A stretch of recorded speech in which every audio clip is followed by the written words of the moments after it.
Doremus.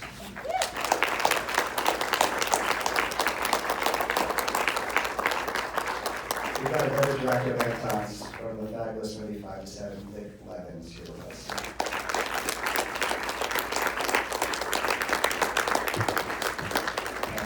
And it's an honor to be joined tonight by Irina and Viktor Yelchin.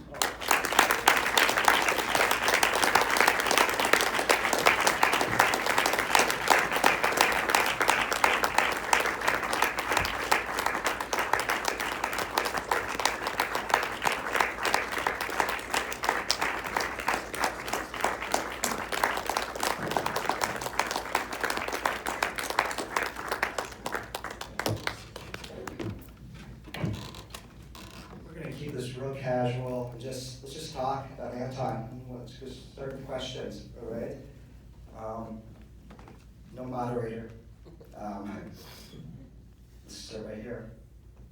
Thank you for making this movie, and thank you for your son and for the incredible legacy that he leaves. I'm just around the horn.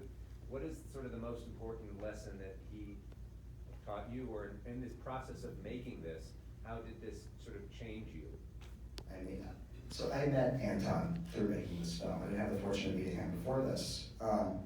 And I mean, the easiest way, it's inspired. You know, I knew when I started learning about his story that this was a story about life, you know, and living life to the fullest. And, you know, don't waste any time.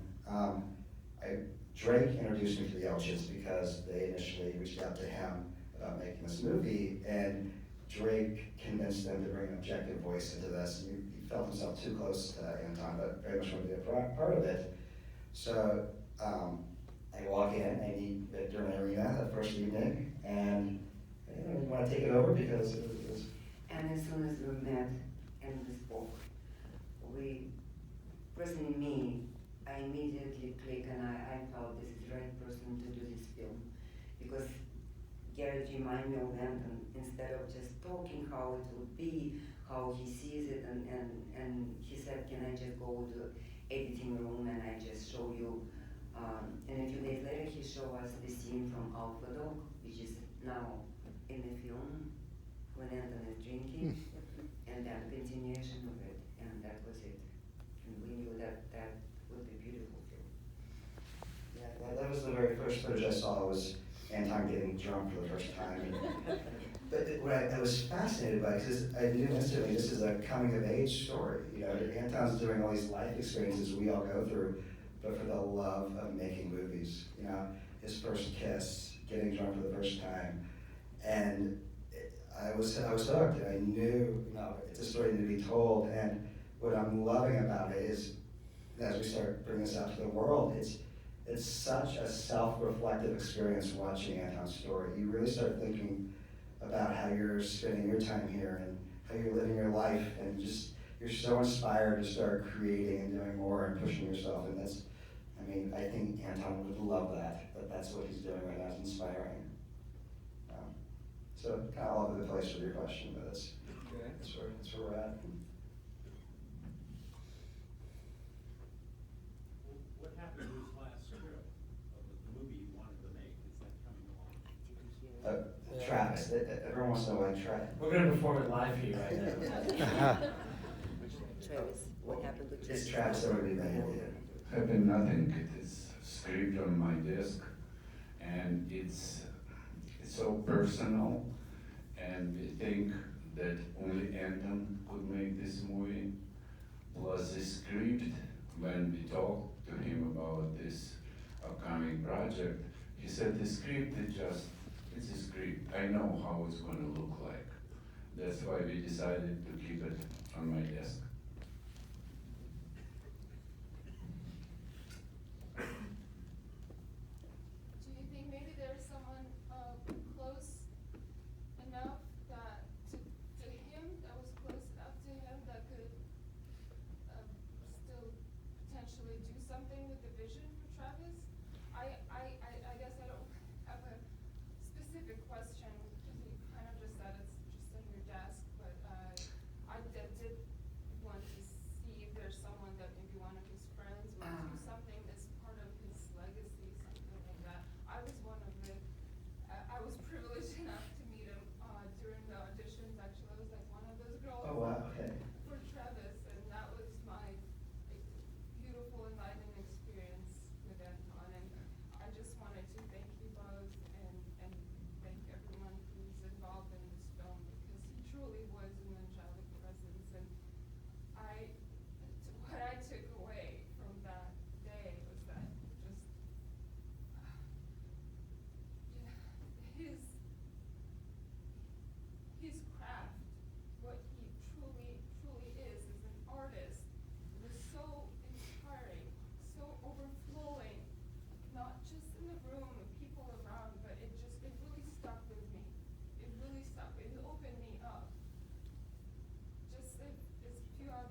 So you answer your own question. Right. Anton's supposed to start shooting in the week after, 1.5 weeks after June. And he had to do 2 weeks of rehearsals. It was low budget project, so 2 weeks of rehearsals every day, all day long, and then 1 week of shooting. So everything besides the sketchbook and everything what is in the script was truly in his head, and Travis was kind of prototype of his own, you know, and so we leave it like that. It's honoring him not to touch this project and not to go with anyone else doing it.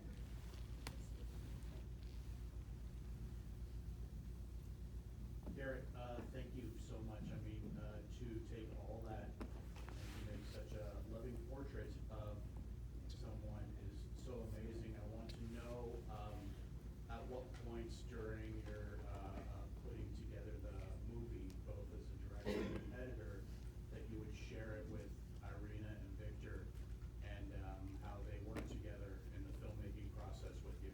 Right, you know, they gave me complete autonomy to tell Anton's story, which is just credit to them. I think, you know, being artists themselves and raising such a wonderful artist, they knew how important it was to let a filmmaker take a vision and go with it. But they were perfect collaborators because they were always available if I needed to talk and ask questions. And as no matter how hard it got, they were there to support because they knew we were all trying to do the same thing. In the end, tell this incredible story of their son. What was the first part? So, You showed pieces of it. the The first thing they said when they watched it is Anton would have loved this movie, Right. and Anton would have made this movie. yeah, which was incredible. I didn't want to show it until it was done. You know, to me, that was the right thing to do.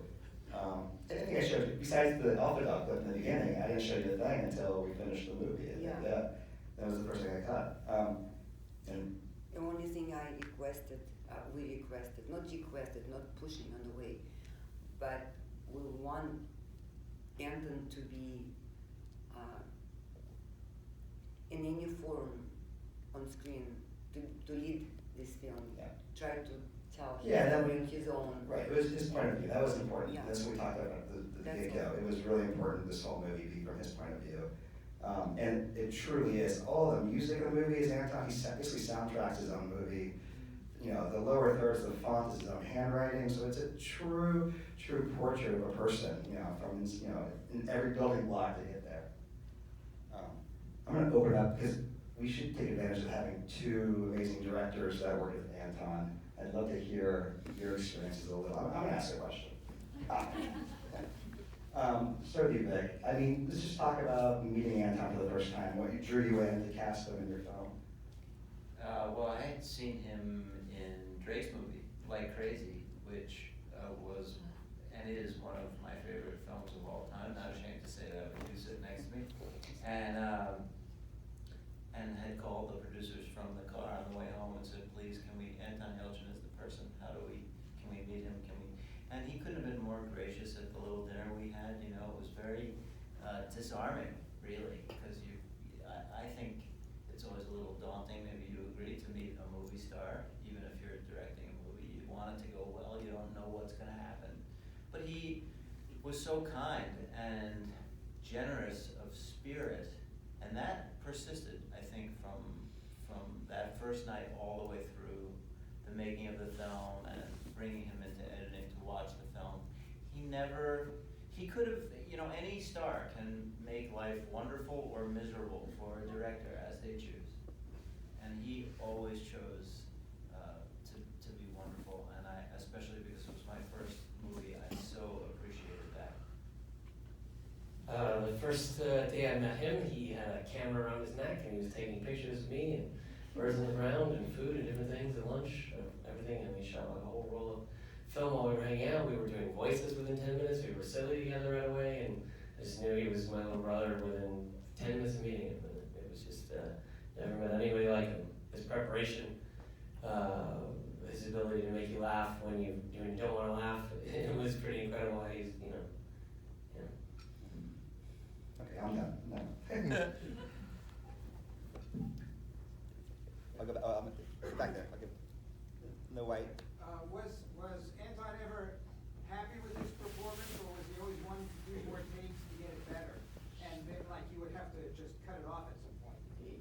you'd have to cut it off. Yeah, he was never satisfied with anything he was doing. And what was great about it too is he was very unaware of what he was doing. He was so in the moment, such an incredible listener, and he was so good at being present that he wasn't even aware, and he had to trust. You know, he trusted us so much, I think, because, you know, he wanted to work with us, but he was very unaware, which is, I think, what made him very special. He was just so in the moment. But yeah, he kept thinking there's better ways to do it, and then he'd call the next day and say, let's redo that. I don't know if I got that. I mean, he was just a perfectionist. He was famous for that. You'd be on scene 6, and he'd come up to you and he'd go, you know that scene we shot 6 hours ago? Was I good? Yeah. Yes, you were good. It was just, is that what you wanted? Is that right? Yes, I It's like, told you at dude, the time, it was good. Okay, you know. How much footage did you have to look through? I mean, God bless Viktor and Irina. I mean, they saved everything. You know, they just basically created an archive of Anton's life and handed me the keys to the kingdom and just, you know, said, here, you know. And like I said, the first footage I saw was the alpha dog footage, but what I really latched onto were these handwritten letters to his parents, and I knew instantly that this movie needed to be framed around these. I think as a parent myself, it's something I connected with in this part of the story. So, you know, I knew that I wanted these letters and his writings to take us through his life. And yeah, so I mean, and then we got 60 plus interviews in this. I mean, everybody wanted to be a part of this project. And you know, it's sad who we had to cut out of the movie.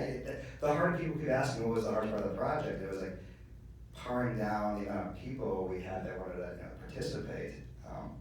Because everybody wanted to tell Anton's story, tell their experiences and share their moments. And I think it was very therapeutic for a lot of people talking about it. I think it comes across in the interviews. And then you don't get unguarded, real authentic interviews like the ones you get in this film very often. And that's just a testament to, you know, what he brought to these people's lives. Yeah, it's good. I have two questions that are totally unrelated, but one, it was interesting that there was so much footage of everything, but we never saw him dealing with cystic fibrosis. Was there footage of that, or did he just never shoot that? It's never been a footage like that. Yeah. Never. Because you don't want to see it. Why would he do the footage? Yeah. You know, it's a difficult exercise. It's a breathing machine. It's a jacket, a vest, which pump to the machine, and it just shake all your body, and you have to cough out. And no, it's never footage like that.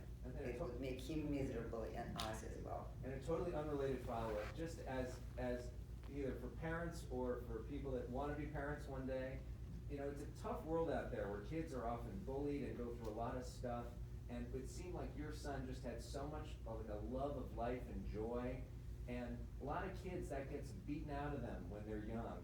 Like, what is your advice to parents or future parents of just how to sort of embrace that love and nurture that love and keep that spark going when so many kids lose it?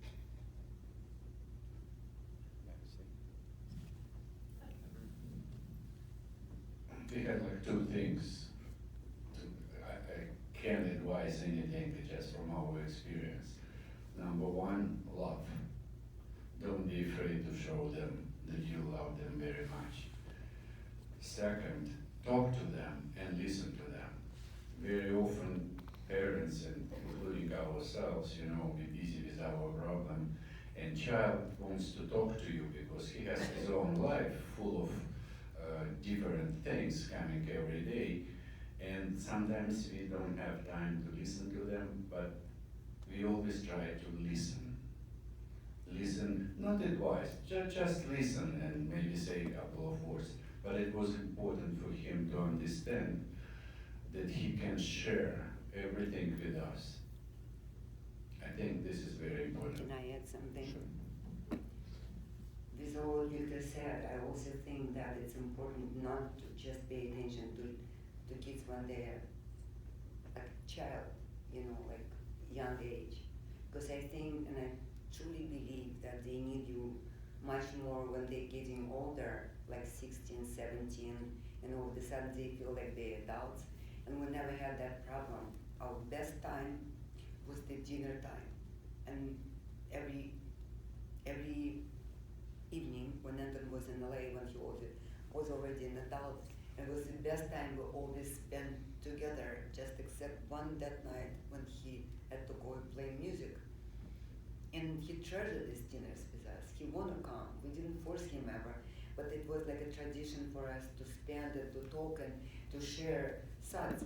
But also, and this is, I'm sorry to take this attention, but I have to say it because today was such a disturbing Saturday when now it's in Texas, already 20 people, count 20 dead. But when Anton, and it's all, I feel still that Anton he had a huge heart and neck and huge soul. Because at 10 years old, when he was 10 years old, he and we didn't know it till we got the card from White House after Columbine shooting in 1999. Anton sent a letter to White House to Bill Clinton, and he asked, and he was very disturbed by that shooting in school, and he just sent a letter to White House, how shocked he was, why that happened, and what they can do about it. So today is what, 2019, and he would be furious now. He would be so disturbed to hear that event happened again. And so I just think we should think about kids, make them better. You know, they try to talk to them like Viktor said, but they must be sweet. You know, like don't be angry with them. Try to explain and to talk to them all the time and say what's right and what's wrong.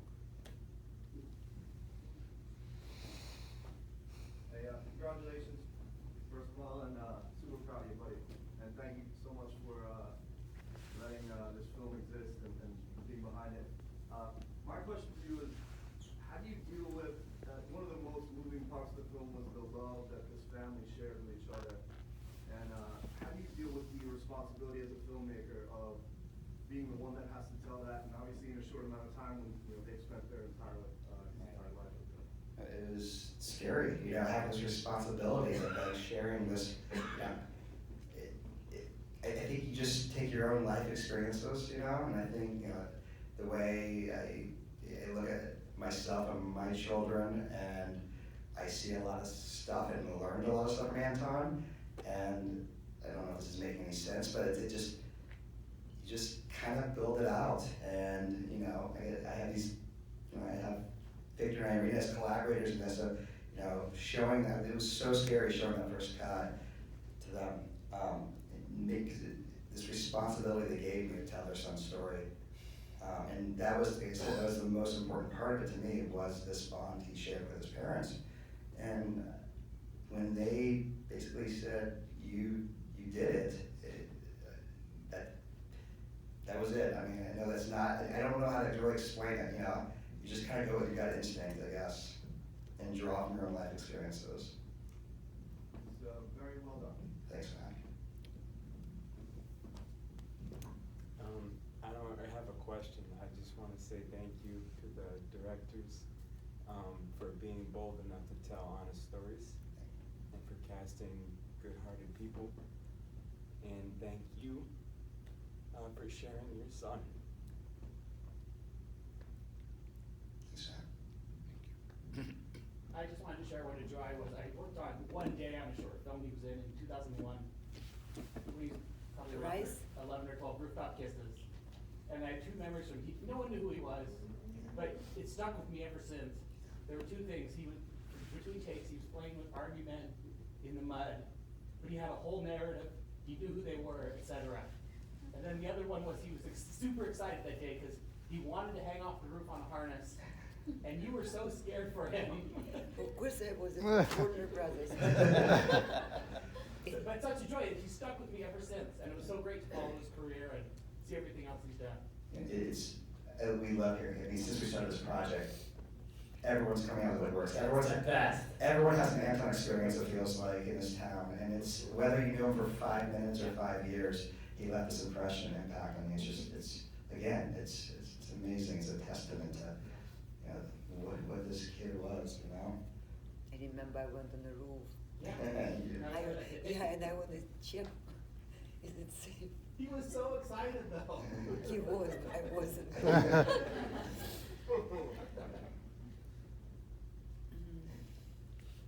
I never had the honor of meeting Anton, but I had been asked to cut a video in memory of him for a film festival, and I threw myself into his filmography, and I really felt like I got to know him as a person. It's how 5 to 7 became one of my favorite films.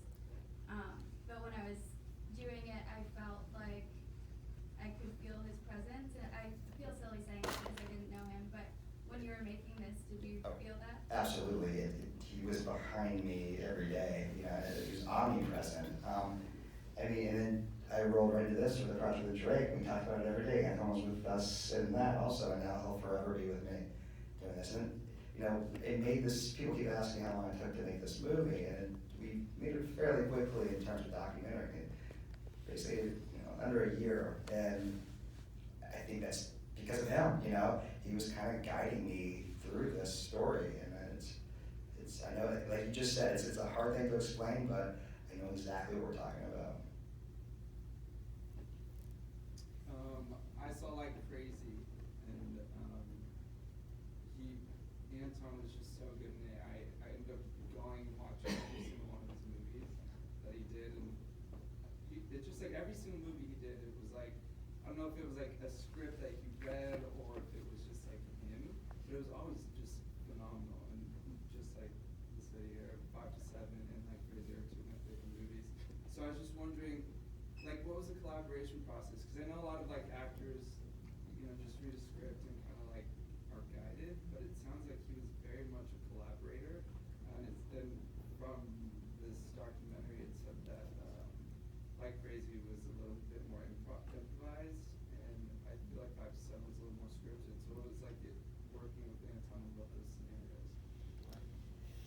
Yeah, I mean, there's no way we could have made that movie without it because it was so heavily improvised, and his preparation and understanding who the character was and his emotional relationships with both of those women were so specific that we had to build it, and he just threw himself in for the whole rehearsal process. So, I mean, he was everything. I mean, he was the pillar of that movie, and yeah, I mean, he was an incredible improviser. Like I said before, he was just an incredible listener, and I think that was really fun. But he always had so many ideas. Sometimes he would come up with an idea, and I would say, don't tell me, just show me, just do it.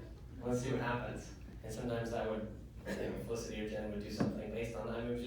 He was always willing to try something, and he wasn't afraid of failing. And that was my favorite thing about working with him. Drake, remember that he's supposed to build the furniture, right?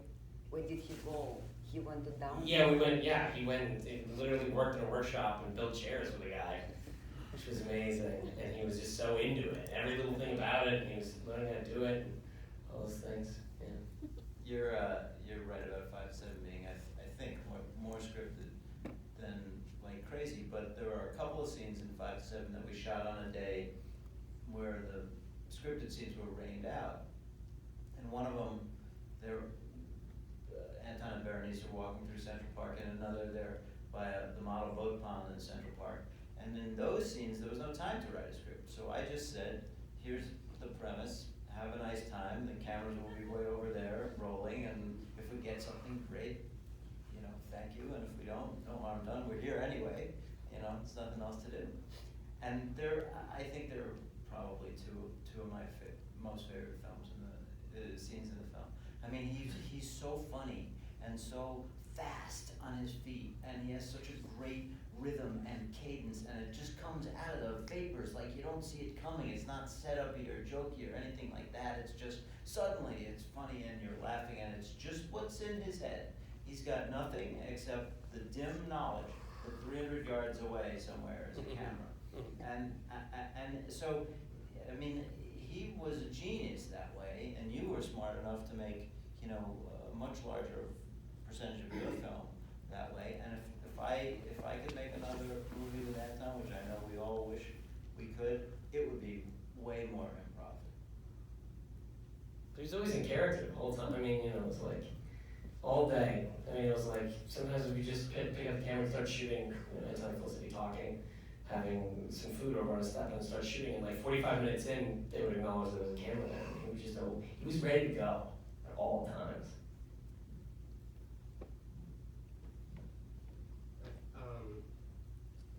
I've got cystic fibrosis, and I know that when we found out that Anton had CF, it was really powerful for a lot of us. And I just, so on behalf of us, I want to thank you for making this movie and putting your son on screen like this and telling his story openly about his CF.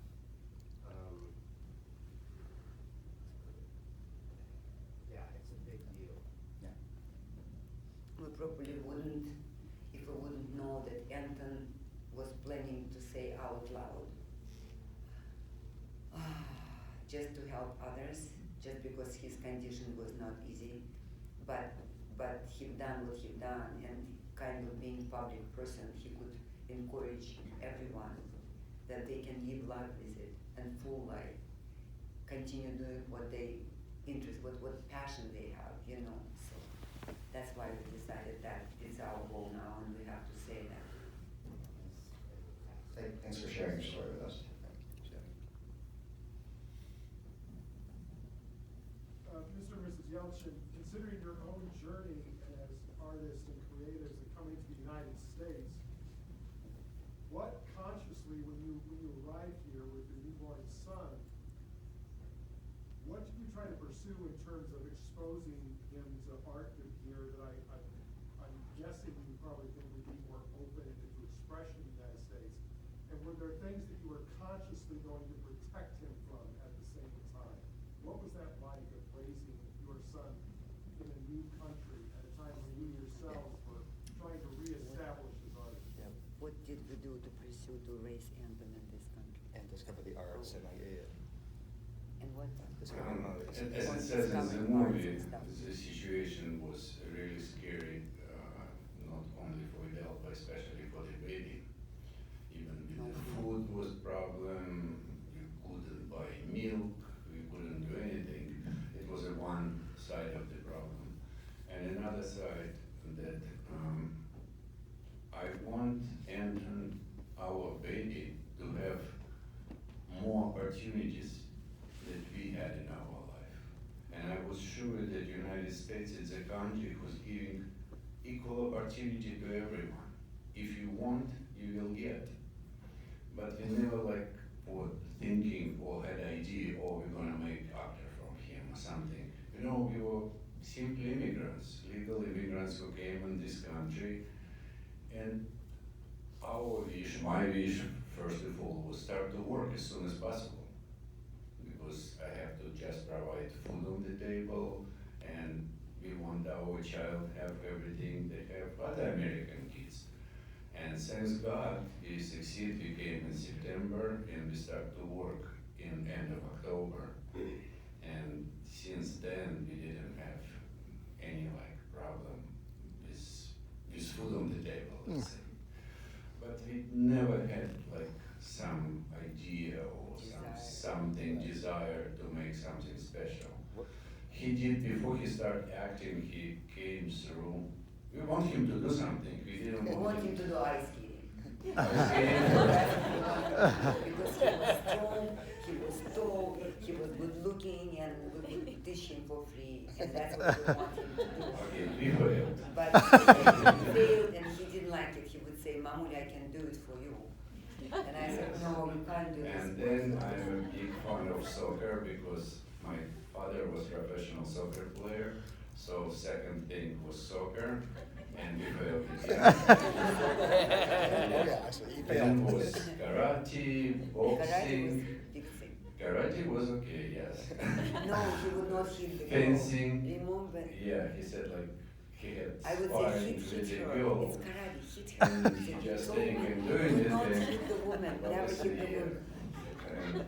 So with the sport, which we it was our field. We feel comfortable to do our kid doing what we know very well. But when we saw that it doesn't work, and he more and more, you saw in the movie, like improvising, just singing, dancing, Reading Hamlet. reading Hamlet, yes. So then, actually, he chose it himself. It wasn't our idea. Watching at Scorsese all. films. Watching Wow, Scorsese Scorsese, films. yes. Fellini, yes. Yeah. He watched movies. We love movies, just not professionally, just love movies generally. Whatever we could see in Russia. Yes, it's not many parents that would introduce their children to 3 Scorsese movies in a row. Not just Scorsese. All of the movie of Barry Lyndon. Kubrick. Yeah, Kubrick. the Kubrick, Kubrick, yeah. because it was our favorite director. All Kubrick But movies. I gotta share something. One of his friends talks about watching A Clockwork Orange with them when they're like 10 years old, and kind of scarred for life from it. But Anton was so into it. Yeah. That was number one. Yeah. And he copies all these actors. He was always trying to do the same expression. Anyway, that happened. Yes, thank you for this wonderful film. When a person is into the arts and they're artistic themselves and you love talent, documentaries are so important because you're not just seeing the wonderful work in the films as they come out, but to see this documentary really gives such an amazing understanding and appreciation for the very soul, the artistic soul of the person, and what they contribute to the entire arts community, which uplifts the human spirit. So this work is phenomenal. Thank you. I've enjoyed it tremendously. It will stay with me for all the rest of my life. And I have a question for the parents. I'm wondering, did you leave other family members behind in Russia, or did they come to the States? Did he grow up with other relatives, or was it just the 3 of you as a family unit? We have. No, we didn't leave anything in Russia, no relative except 2 graves, Irina's mom and my dad. Really? We brought with us Irina's dad and my mom, and it was all our family. Anton had 2 uncles, one is living in Poland and used to live in Poland that time, and another already was in the United States, is my brother. Actually, he helped us to come in. Oh, okay, We had so. a chance to. But we didn't leave anybody behind. We couldn't leave our parents without our support and our attention. Never. Oh, okay. Thank you so much. I completely appreciate your own artistic contributions to the world, and it's just a phenomenal story, just very beautiful and wonderful. Thank you very much. Thank you. I just want to say that this is a great, beautiful film, and I'm a fan of Anton's work. He's was a phenomenal actor. He is, I like that you said is. Yes. Because often I say is too. I still see a lot of his films, and Like Crazy, your film as well.